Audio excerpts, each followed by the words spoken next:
Good afternoon, everybody. Today we have Maleeha Hashmy with us. She is a renowned journalist. She became an activist at a very young age, and she started off as a motivational speaker and eventually became a college instructor at the University of the Punjab. She progressed her career by taking on more advanced roles at places and companies such as the Beacon House Group, the Ministry of Education, Khyber Pakhtunkhwa, UNICEF, UNDP, and furthermore, she ventured into journalism, and she also hosted the Power Show with Maleeha Hashmy at Public TV. Would you like to add anything about yourself? I think that's a bit too much. Oh. That's enough already. Oh, really? And for anybody who doesn't know you, would you like to introduce yourself? I'm a journalist, motivational speaker. I'm a development consultant as well. I think I have this obligation to serve my homeland. So, inshallah, You'll do your best there. And what was the one biggest challenge you had in your career, especially with breaking into journalism? You see, I ventured into journalism almost 3 years ago, and it's been quite a bumpy ride. I mean, being honest and truthful is the most challenging and uphill task in this particular set of circumstances. There's almost no freedom of expression in Pakistan these days. So, Arshad Sharif's case is the glaring example of how freedom of expression has been curbed in this country. And he literally had to run away from the country to save his life. And eventually, those who were chasing him, they ended up finishing him. So, these are very testing times in terms of carrying out truthful and, honest journalism. I'd like to add this podcast will focus mainly on journalism, of course, as our guest is a journalist, and it will delve into the ethics of journalism and questions about, the parameters of free speech, for example, in Pakistan, etc. So I wanted to ask you about journalistic ethics, because there have been accusations of there being a lot of fake news.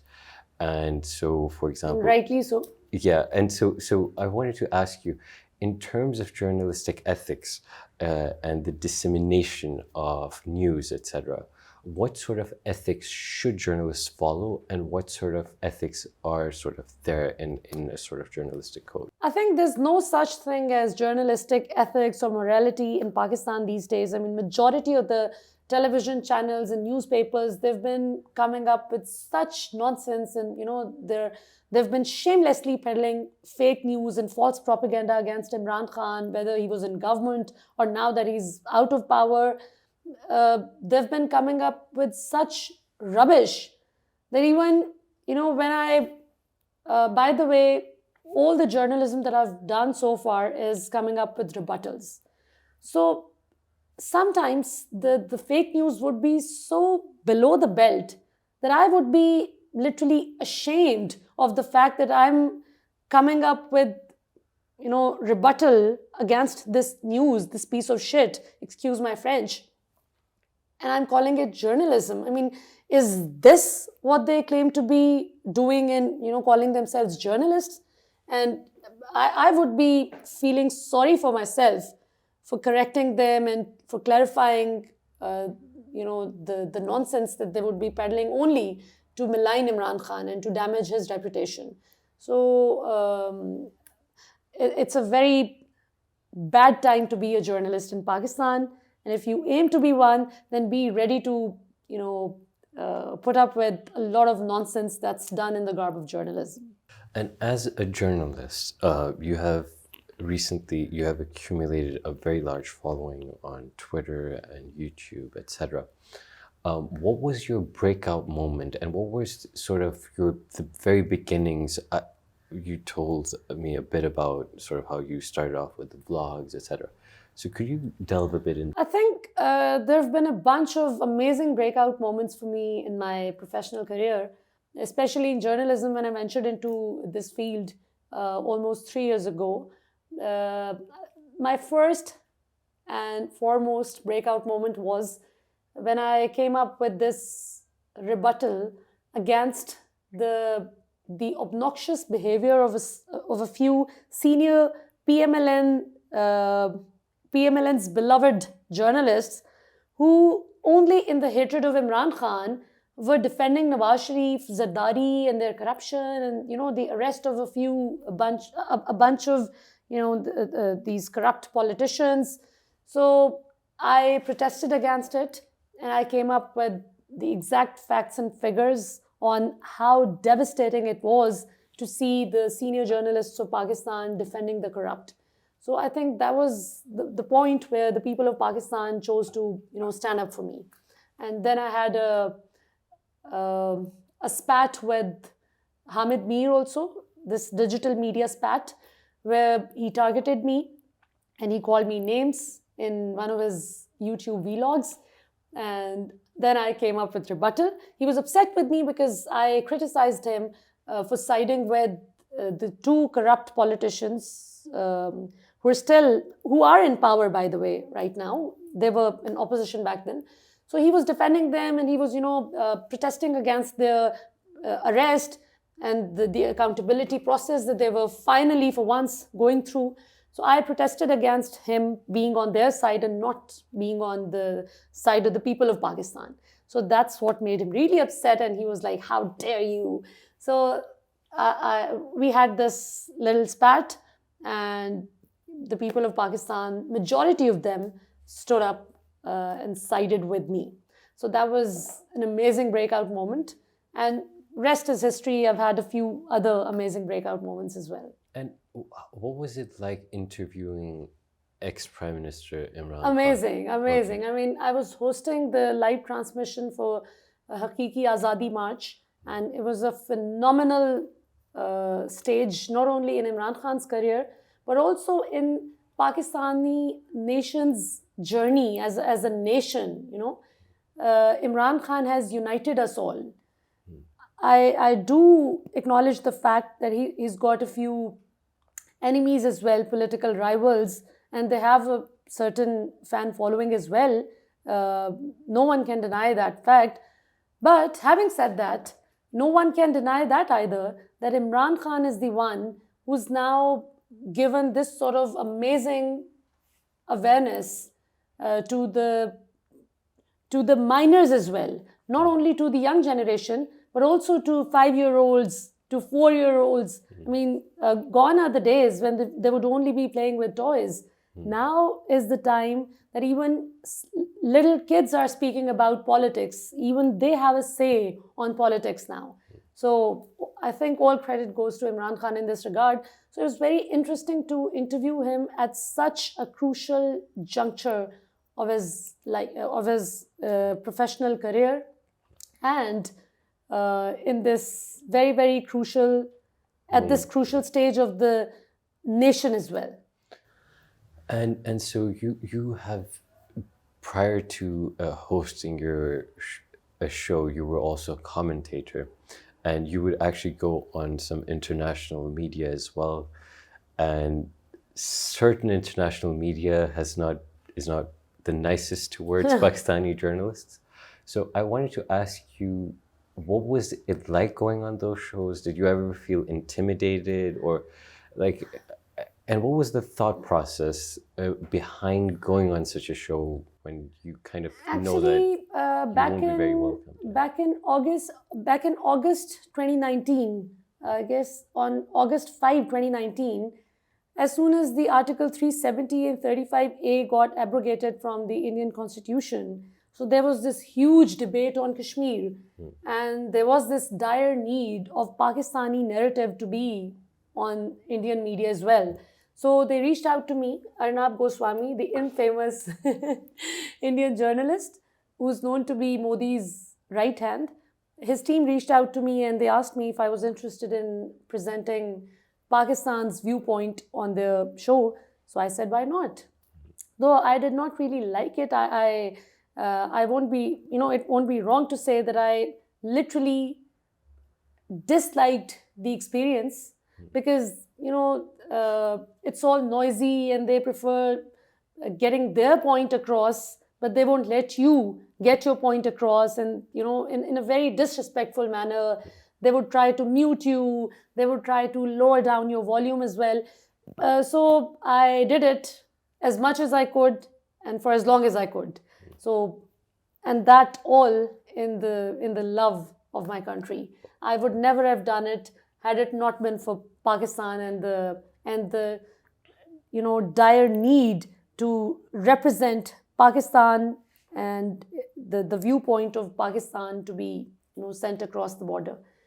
So yeah, it wasn't really nice, but since I represent Pakistan on Al Jazeera, Sky News, I'm their regular contributor from Pakistan. So whenever there's a big development on socio-political landscape in Pakistan, I'm called over. So that's an experience that I always love. So it's always a pleasure representing Pakistan on international media, even on Indian media. I mean, no matter how bad it was being there, keeping in view the fact that they're not, most of their anchor persons are not aware of the basic ethics of anchoring a show, but still, I mean, anything for Pakistan. Okay. And in terms of, we've already touched upon this a bit in terms of fake news, but what do you think, how do you think it can be tackled, right? Because if you take down posts or something that people are saying is not factual, then the problem comes that then it's kind of hindering free speech. And if it's speech that's not inciting violence, where do you stand on that? Because a social media just taking things down then means that people saying something which may not be true, but they might believe it's true. So then it's not like an active lie. So it becomes very difficult to sort of, what do you think? What are your views? Banning people or taking social media posts down, or altogether shutting down a certain social media platform in your country is no solution. Yeah. You see, it's almost like curbing freedom of expression, irrespective of whatever your reasons are for doing that. In addition to that, I remember Imran Khan's government, they did plan on bringing in this amazing legislation to penalize those who would come up with fake news deliberately. And there was this quite well thought out mechanism also that was in place. And had it been implemented, you would have seen a huge decline in fake news peddling saga across the social media, which is not the case, unfortunately, because those who were up to it, they massively protested against it, and it could never be done. So had it been done, I think it would have made a huge difference. But that's a long debate. Let's keep it for some other time. To cut it short, I think banning people from expressing their viewpoint or taking their posts down is no solution. I think people need to be educated in a more dignified manner, to be factual and precise and honest in their reporting and whatever, even in expressing their viewpoint. They shouldn't be deliberately lying. So this is something which needs to be taught in schools from a very early stage. People need to be taught about it. But you see, in reality, what happens is that in schools, kids are taught to be truthful and, not to lie to anyone, or otherwise XYZ will be the repercussions. But as you see children growing, they see the reality to be the absolutely the other way around. They see the deceitful, the dishonest climbing the mountains, and the honest, the truthful cult, getting penalized. Just as in the case of Imran Khan versus 13 PDM parties. I mean, Imran Khan is being penalized for being honest and truthful. So, Okay, so what you're saying is that it's a form of sort of cultural change that should needs to be in place. yeah. So it's a cultural and social change that people themselves should seek the truth. Yes. And speak the truth. There has to be some legislation on the state level as well, which shouldn't intimidate people, or it shouldn't include banning people from expressing their viewpoint, but also it should keep everyone in check to a certain extent to avoid fake news.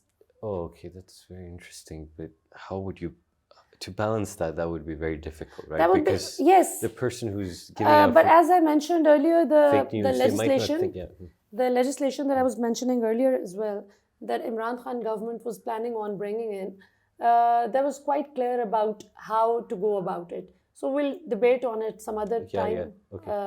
So I tried keeping it as short and crisp as possible. Yeah.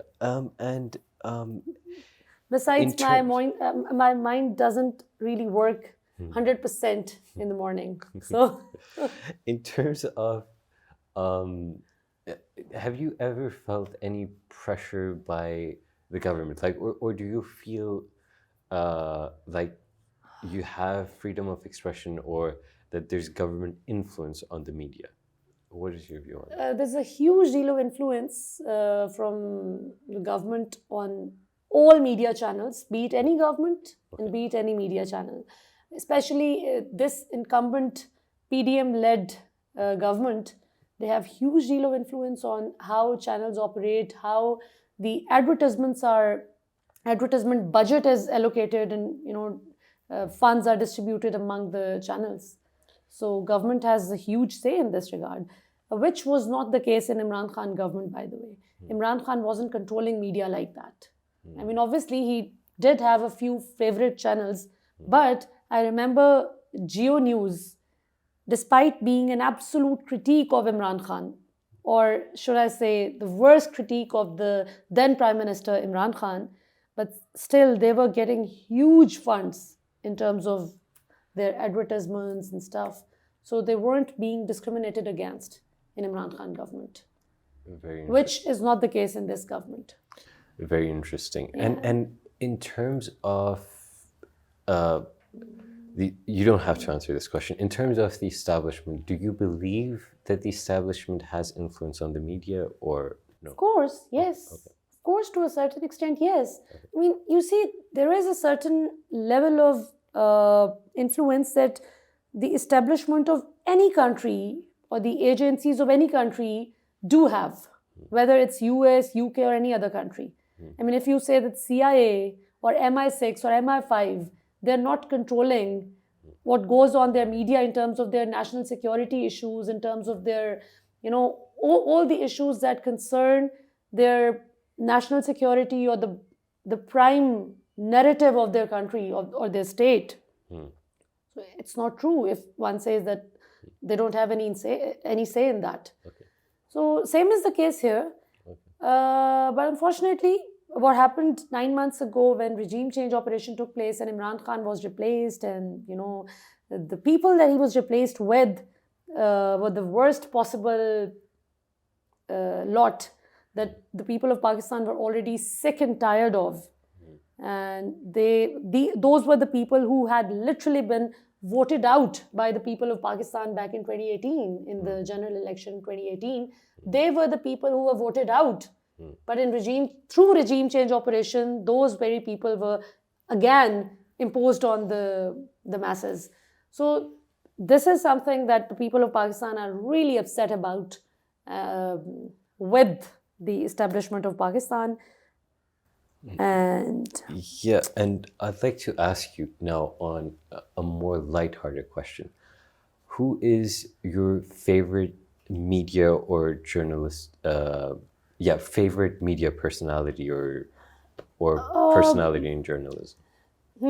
Favorite media personality. I think I've got a few very good friends in media. who are not only honest with their work, but also they have the spine to call a spade a spade. And I think this is one of the basic, fundamental traits that any journalist has to have if they want to succeed and progress in their career, that they have to be honest, no matter how many people stand up with you on your stance, and irrespective of how much you're hated for speaking the truth, you have to be, you gotta be honest with your work. So Arshad Sharif is the one, I think I would name him. He's my favorite journalist because of the fact that his investigative stories, his work was always off the mark. And, the sixers that he did hit in his career, they went off the ground. So he'll always be remembered in the world of journalism. And now we're going to move on to asking more about general social issues which don't have to do anything to do with, or not a lot to do with journalism. So I'd like to ask you what your views are on spirituality and whether spirituality has a role to play in the 21st century. Because there is this viewpoint that it's really just all, it doesn't really mean anything. Religion is just a work of fiction, and it's, there's no material or scientific proof for it. So what are your sort of views on this? I don't buy this nonsense. Pardon my French. If anyone says that, there's no scientific proof of the spiritual aspect of life being in place, I don't even waste my brain cells listening to such people. But yes, I strongly believe in the spiritual aspect of life being fully functional. I mean, there's a parallel world, which is operating at full pace. And when you offer namaz, when you fast, when you do charity, when you do any good thing, you do feel the positive vibe, the positive impact of that coming right back at you, right? So the spiritual element of life has got a lot to do with how we operate in our lives.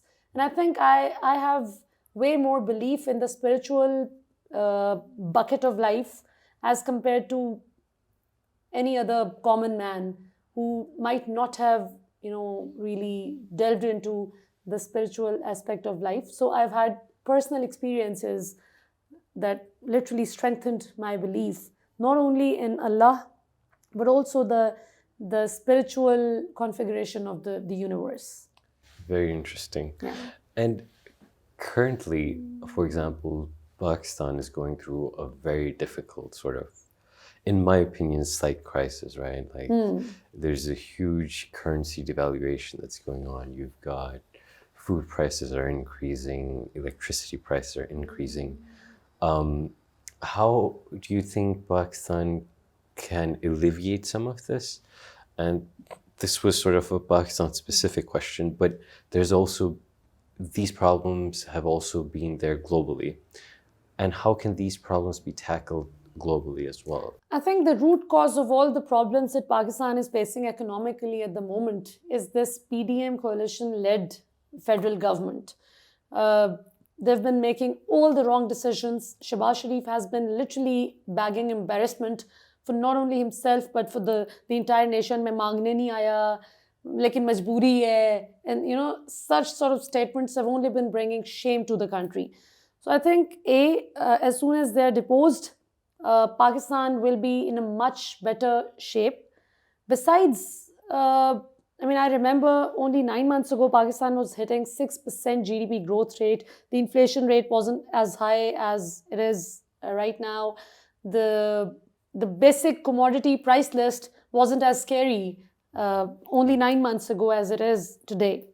So I think as soon as they're gone, those who only came into power to legislate in order to save themselves, they made such rules. They made terrible, crazy amendments in the rules so that they could save themselves, and they ended up exonerating themselves. So nowhere in the world has it ever happened that the corrupt lot comes into power, legislates in order to save themselves, and gets away with it. Never has it happened anywhere in the world. And so I'd like to ask you my last and final question, but it's one of my favorite questions. And my question to you is, what do you think is the purpose of life? I think how you view life keeps changing every year. I mean, the lens that you use to to examine how your life is and where you should be reaching in the next 5 years, I think it keeps changing with time.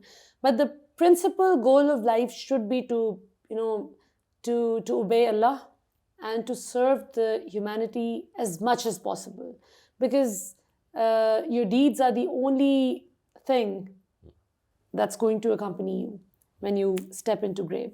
So yes, I think doing good to others should be the ultimate purpose of life.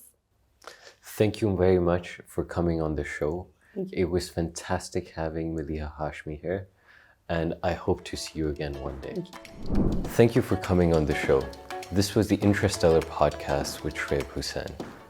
Please like, share, and subscribe, and click the notification button.